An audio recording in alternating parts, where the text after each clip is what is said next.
നമസ്കാരം. നടൻ മണിയമ്പിള്ള രാജുവിൻ്റെ കാറ് ഇന്നലെ രണ്ട് യുവാക്കൾ സഞ്ചരിച്ചിരുന്ന ബൈക്കിൽ ഇടിച്ചതുമായി ബന്ധപ്പെട്ട് ഇപ്പോൾ പുറത്തു വരുന്ന വാർത്തകളിലൊക്കെ തന്നെ നിറഞ്ഞു നിൽക്കുന്നത് ഏറെ ദുരൂഹതകളാണ്.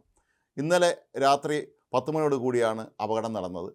അതേസമയം മണിയമ്പിള്ള രാജു ഇന്ന് പോലീസ് സ്റ്റേഷനിൽ ഹാജരായത് ഏതാണ്ട് 11 മണിക്കൂറിന് ശേഷമാണ്. അദ്ദേഹത്തെ ആശുപത്രിയിലേക്ക് കൊണ്ടുപോയി രക്തപരിശോധന നടത്തി വരുമ്പോൾ 12 മണിക്കൂർ കഴിയും.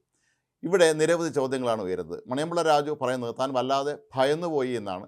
അതുകൊണ്ടാണ് വാഹനം നിർത്താതെ പോയതെന്നും പിന്നീട് വീട്ടിലെത്തിയതിന് ശേഷം തൻ്റെ അടുത്ത സുഹൃത്തിനെ വിളിച്ച് ചോദിച്ചപ്പോൾ അദ്ദേഹമാണ് പറഞ്ഞത് എല്ലാം ശരിയാക്കിയിട്ടുണ്ട്, രാവിലെ പോലീസ് സ്റ്റേഷനിൽ പോയാൽ മതി എന്നും. ഈ സുഹൃത്ത് ആരാണ്, അതല്ലെങ്കിൽ അദ്ദേഹം ഈ പറഞ്ഞ കാര്യങ്ങളൊക്കെ തന്നെ പരസ്പര വിരുദ്ധമായിട്ടാണ് നമുക്ക് കരുതേണ്ടത്.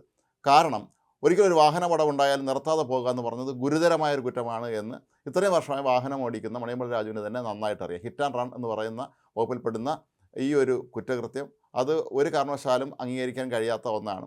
വാഹനാപകടം എപ്പോഴാണെങ്കിലും റോഡിൽ സംഭവിക്കാം. അപകടത്തിൽപ്പെട്ട ആളുകളെ ആശുപത്രിയിൽ എത്തിക്കുക എന്ന് പറയുന്നത് മണിയമ്പിള്ള രാജുവിൻ്റെ കടമയാണ്. പക്ഷെ അതിന് പകരം ഒടുവിൽ കാർ സ്ഥലം വിട്ടു പോയതിന് ശേഷം നാട്ടുകാരെത്തിയാണ് ഇവരെ ആശുപത്രിയിൽ എത്തിച്ചത്. അതുകൊണ്ട് തന്നെ മണിയമ്പിള്ള രാജുവിൻ്റെ ഭാഗത്തു നിന്ന് അത്തരത്തിൽ വലിയൊരു വീഴ്ചയുണ്ട്. അദ്ദേഹം ക്യാൻസർ സർവൈവറായ ഒരു വ്യക്തിയാണെന്നാണ് പറയപ്പെടുന്നത്. അത് അങ്ങനെയാണെങ്കിൽ അദ്ദേഹം മദ്യപിച്ചിരുന്നോ ഇല്ലയോ എന്നുള്ള കാര്യം വ്യക്തമല്ല. ട്രിവാൻഡ്രം ക്ലബ് എന്ന് പറയുന്നത് മദ്യപിക്കാനൊക്കെയുള്ള സംവിധാനങ്ങളുള്ള ഒരു സ്ഥാപനം തന്നെയാണ്. അതുകൊണ്ട് തന്നെ അവിടെ നിന്ന് അമിത വേഗത്തിൽ വാഹനം പുറത്തേക്ക് ഇറങ്ങി വരുമ്പോൾ മണിയമ്പിള്ള രാജു മദ്യപിച്ചിരുന്നോ എന്നുള്ള കാര്യം തിരിച്ചറിയേണ്ടതുണ്ട്. ഇവിടെ നമ്മൾ ശ്രദ്ധിക്കേണ്ട ഒരു പ്രധാനപ്പെട്ട കാര്യം, ഒരാൾ മദ്യപിച്ചിരുന്നോ എന്നുള്ള ശാസ്ത്രീയ പരിശോധന നടത്തി അതിൻ്റെ ഫലം അറിയണമെങ്കിൽ 8 മണിക്കൂറിന് ആ വ്യക്തിയെ ആശുപത്രിയിൽ എത്തിച്ച് രക്ത സാമ്പിൾ പരിശോധിച്ച് വെരിഫൈ ചെയ്താൽ മാത്രമേ അക്കാര്യത്തെക്കുറിച്ച് കൃത്യമായ ഒരു ഉത്തരം ലഭിക്കുകയുള്ളൂ. അതിന് ശേഷമാണ് പോകുന്നത് എങ്കിൽ ഒരിക്കലും അത് തെളിയിക്കാൻ കഴിയുകയില്ല. ഇപ്പോൾ ഇവിടെ സംഭവിച്ചിട്ടുള്ളത് ഇന്നലെ രാത്രി 10 മണിയോടുകൂടി സംഭവിച്ച ഈ അപകടത്തിന് ശേഷം ഇന്ന് രാവിലെ 10 മണിയോടുകൂടി അദ്ദേഹത്തെ പരിശോധനയ്ക്ക് എത്തിക്കുമ്പോൾ ഇത്രയും മണിക്കൂറിൻ്റെ വ്യത്യാസമുണ്ട്. അതുകൊണ്ട് തന്നെ ഇക്കാര്യത്തിൽ പലരും ഇപ്പോൾ എടുത്ത് കാട്ടുന്നത് നേരത്തെ IAS ഉദ്യോഗസ്ഥനായ ശ്രീറാം വെങ്കട്ടരാമൻ മാധ്യമപ്രവർത്തകനായ KM ബഷീറിനെ വാഹനം ഇടിച്ചിട്ട സംഭവവുമായി ബന്ധപ്പെട്ടാണ്.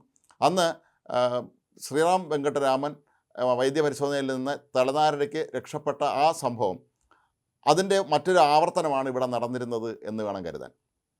മണിയമ്പിള്ള രാജു ഒരു അറിയപ്പെടുന്ന കലാകാരനാണ്.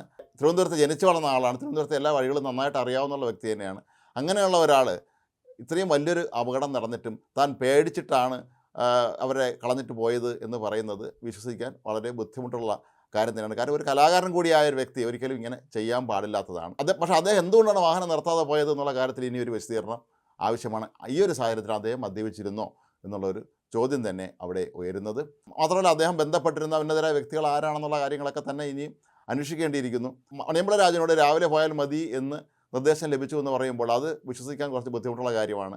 നമ്മുടെ നാട്ടിലെ നിയമം അനുസരിച്ചാണെങ്കിൽ ഒരു വാഹനാപകടം ഉണ്ടായാൽ ആ വാഹനവും വാഹന ഉടമയൊക്കെ തന്നെ പോലീസ് കസ്റ്റഡിയിൽ എടുക്കുന്നതാണ് സാധാരണ പതിവ്. ഇത്രയും മണിക്കൂറുകൾ പിന്നിട്ടതിന് ശേഷം ഇത്രയും മണിക്കൂറുകൾ പിന്നിട്ടതിന് ശേഷം വാഹന ഉടമയും അല്ലെങ്കിൽ വാഹനത്തെ കസ്റ്റഡി എടുക്കുക എന്ന് പറയുന്നത് തന്നെ നിയമവിരുദ്ധമായ ഒരു കാര്യമാണ്. ഏതായാലും ഉന്നതങ്ങളിൽ നിന്നുള്ള ശക്തമായ ഇടപെടൽ ഇക്കാര്യത്തിൽ ഉണ്ടായിട്ടുണ്ട് എന്ന് വ്യക്തമാക്കുന്ന രീതിയിൽ തന്നെയാണ് മണിയമ്പിള്ള രാജു പെരുമാറിയിട്ടുള്ളത്. രാത്രി തന്നെ പോലീസ് അതിൻ്റെ വീട്ടിലെത്തിയെങ്കിലും അവിടെ ഇല്ല എന്നുള്ള മറുപടിയാണ് ലഭിച്ചത്. ഏതായാലും ഇങ്ങനെ നോക്കുമ്പോൾ ഈ കേസുമായി ബന്ധപ്പെട്ട് വലിയ തോതിലുള്ള അട്ടിമറി നീക്കം നടന്നിട്ടുള്ളതായി തന്നെയാണ് ഇപ്പോഴും സംശയിക്കപ്പെടുന്നത്. അതുകൊണ്ട് തന്നെ മണിയമ്പിള്ള രാജുവിനെ സംബന്ധിച്ചിടത്തോളം ഇത് വളരെ വലിയൊരു അഗ്നിപരീക്ഷണമായി മാറാനുള്ള സാധ്യതയുണ്ട്. കാരണം നിയമപരമായി അദ്ദേഹം ചെയ്തത് വലിയൊരു തെറ്റ് തന്നെയാണ്. നിയമലംഘനം നടത്തിയിട്ട് നമ്മുടെ പോലീസ് എന്തുകൊണ്ട് അദ്ദേഹത്തെ തിരയാൻ ശ്രമിച്ചില്ല? തിരുവനന്തപുരം നഗരത്തിൽ താമസിക്കുന്ന മണിയമ്പിള്ള രാജു തിരുവനന്തപുരം നഗരം വിട്ടു പോകാനുള്ള സാധ്യതയൊന്നുമില്ല ഈ ഒരു രാത്രി കൊണ്ട്.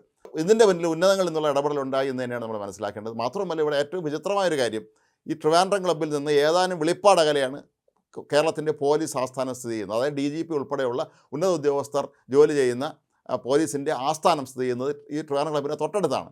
പോലീസ് ആസ്ഥാനത്തിന് മുന്നിൽ നടന്ന ഒരു സംഭവമാണ് ഇത്തരത്തിലിപ്പോൾ വ്യാപകമായി വളച്ചൊടിക്കപ്പെടുന്ന രീതിയിലേക്ക് പോകുന്നത് എന്നുള്ള കാര്യവും ഇവിടെ ശ്രദ്ധിക്കേണ്ടത്. ഏതായാലും മണിയമ്പിള്ള രാജു തിരുവനന്തപുരം മ്യൂസിയം പോലീസ് സ്റ്റേഷനിലെത്തി കീഴടങ്ങിയിട്ടുണ്ടായിരുന്നു.